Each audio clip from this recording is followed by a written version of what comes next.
Hi, I'm Lena from COTT Library here in Singapore. Today, I would like to share with you an interview with one of the co-authors of the Mindful Catholic, Teresa Violet. We're going to talk about how to manage our thoughts and feelings during uncertainty times while exercising our trust in God. The time of the recording of this video is after Easter of 2020. I hope you enjoy this interview and the two parts of this video. Teresa, thank you so much for joining us today in this interview.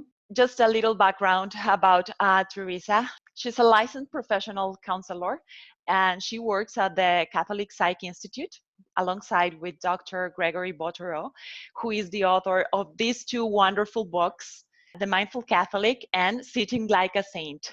These are, I cannot say enough, this is a wonderful books that we had the opportunity to read in our family that I strongly recommend.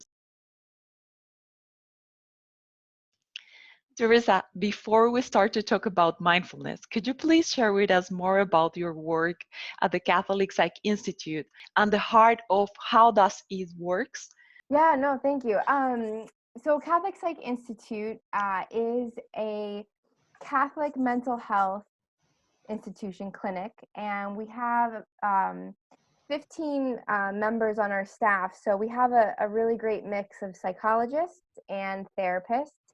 Okay. And we provide therapy to those who are suffering from emotional pain, emotional trauma. If life just seems more difficult than it should be, we work with a lot of different people, just providing counseling and therapy to them. We have 6 physical locations in the US, but we also provide a big part of what we do is provide what's called teletherapy. And so just like you and I are having a very comfortable conversation face to face, but over the computer, this is what we're able to also provide to people all over the world. And all of our therapists come from a background of integration with Catholic theology, Catholic philosophy, and psychology. All this situation that we are having in this challenging times about the coronavirus situation, the fact that we are have to change all our routines from going out and sharing with people and do our own normal life, and all of the sudden going back home and stay there for a whole day, taking care of a lot of things, your kids, your family, your work, and you add to the situation that there's a virus outside and you can get sick, and how your family is going to be affected. So all these things are making us feel very desperate or sad, even anxious about what is next, how we can cope with this. So based on your experience, how is that mindfulness can be used, or how can we practice mindfulness in our lives in order to cope with this situation? Yeah, no, thank you. I want to start with the times right now. Objectively, it is a scary time. And so it is a very normal response to have fear, to have nervousness. We're really kind of faced with life and death kinds of questions with everything going on with the coronavirus. And then on top of that, our lives have been flipped upside down. We're going through a tremendous amount of adjustment, whether like you have your kids home. I know many people who are laid off of work. They're not sure they have work to go back to. So financial concerns, how am I going to provide for my family? To just like, what if I get it? And what if that means like life will never be the same? And I think it's really important to start with that, because that is the reality of what we're facing and what we're looking at. And so the idea of the mindful Catholic and just Catholic mindfulness, just to define it really quickly, it's non-judgmental awareness of the present moment. So that is my awareness of what is going on in reality as it is, what's going on inside of me, and then just what the truth of our situation. Now, what's really, really important is being anchored in the reality of our relationship with God and who God is. And so when we are truly present to the moment, this is where we encounter God, because certainly we can look at our past and we can see where God has been, and we can ask God for future blessings and protections for, in the future. But really where we encounter God is the present moment. And so a lot of times we get so distracted with these future worst case scenarios or um, past memories of pain that we try to avoid or try to anticipate. And so Yes. we get robbed of the present moment. And so really what the Mindful Catholic does is teaches us how to come back to the present moment where God is. Mhm. And then we're reminded that we have an all-powerful God who not only loves us, but is crazy about us, likes us, adores us, and that this life, so even if your mind goes to the worst case scenario, which mine would be death, that even in this life, if we do encounter our loved ones who die, or we are faced with with death ourselves, that we're an Easter people. And actually, like, the timing of this recording is really kind of providential too, because we just celebrated Easter. And so, That's that Christ has conquered death and we have nothing to be afraid of. And so it's very easy for Catholics to say, well, just let go and let God, and don't be afraid and fear not. But what the Mindful Catholic really helps us do is psychologically walks us through kind of a yeah. systematized and progressive way to do just that, how to let go and let God. Exactly. Yeah, and I think that there's a really true on what you say is basically we and this is something I learned from reading the book The Mindful Catholic, and is that we all tend to be in automatic pilot, which Yes. is merely being wandering with our thoughts. Our mind wanders in all sort of thoughts from past experience, from things that are going now, or hope about the future, about so many things that we Mm-hmm. feel that sometimes we cannot control what we are thinking, and Yes. and that's what makes us feel disconnected from our trust in God. And it's true. We know that our hope is our Lord Jesus Christ, and because of Easter, we always remind that, right? And Mm-hmm. we know He's our powerful God, and He's going to help us, and we can do all things in Christ. But I feel like as a Catholic, there's a gap, between knowing and having, trusting that true, but actually practice this to apply all this, what we believe and what we trust in these certain moments where we feel very anxious Mm-hmm. and we don't know what's next. So and let me go through my notes because I don't want to miss any question. So how, as a practicing Catholic mindfulness, we can actually bridge that gap on knowing that we need to trust in God, that He's our loving Father, our God, and really implement this in our daily activities, in our daily routines, in what we all doing every day.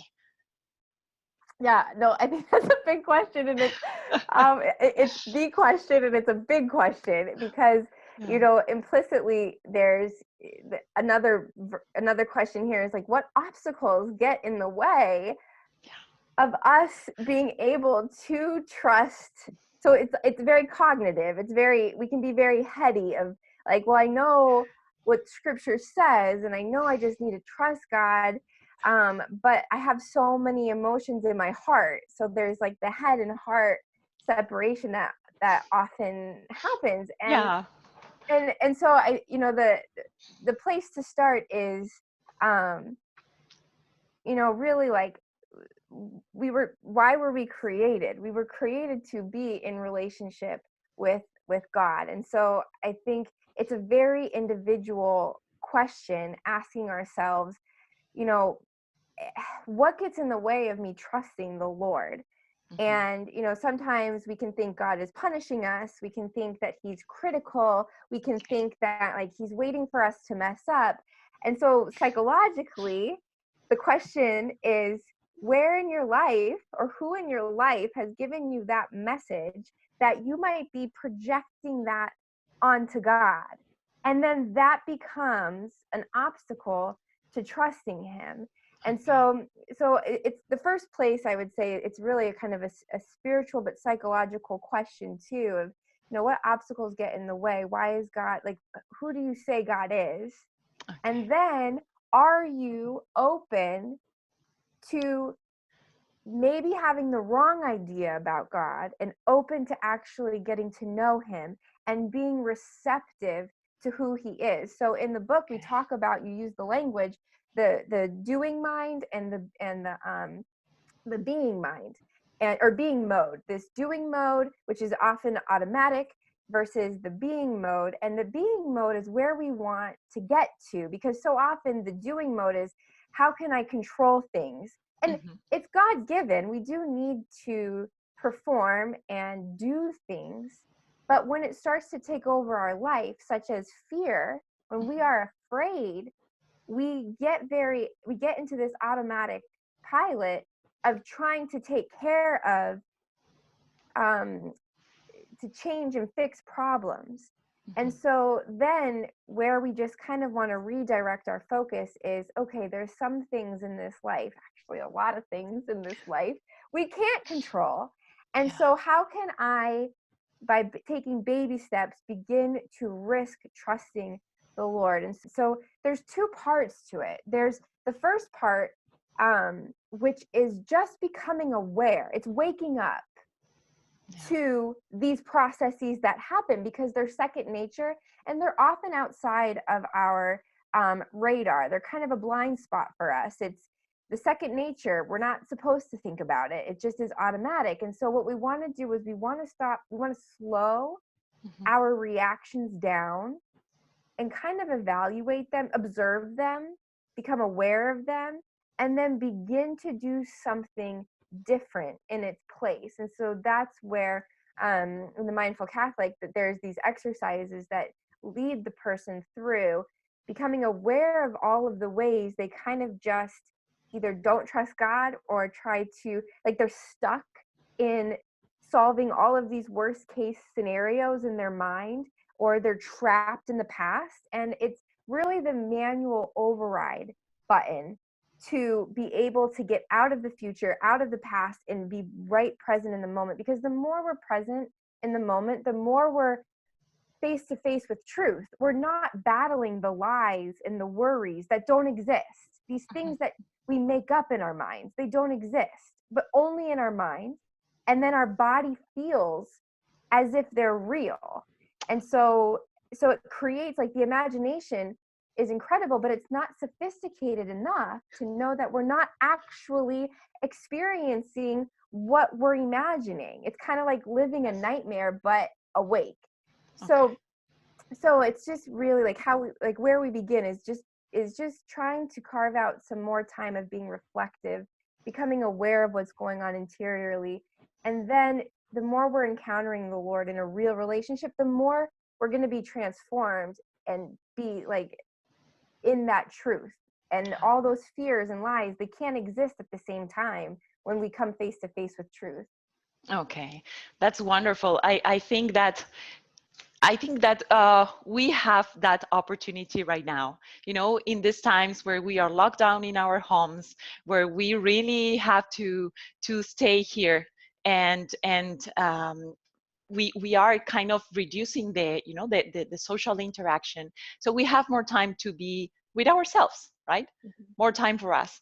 And I think that is one of the challenging moments, because I think that because of this rush life that we have and all the things that we have to take care of, we have had very few moments to be with us and to really know us. So I think this is one of the opportunities that we might see, that we are having here right now with this COVID situation.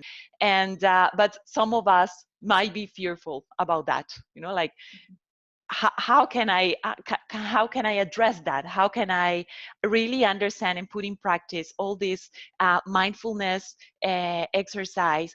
Should I start by knowing by myself? Is it is like to see this time as a small retreat?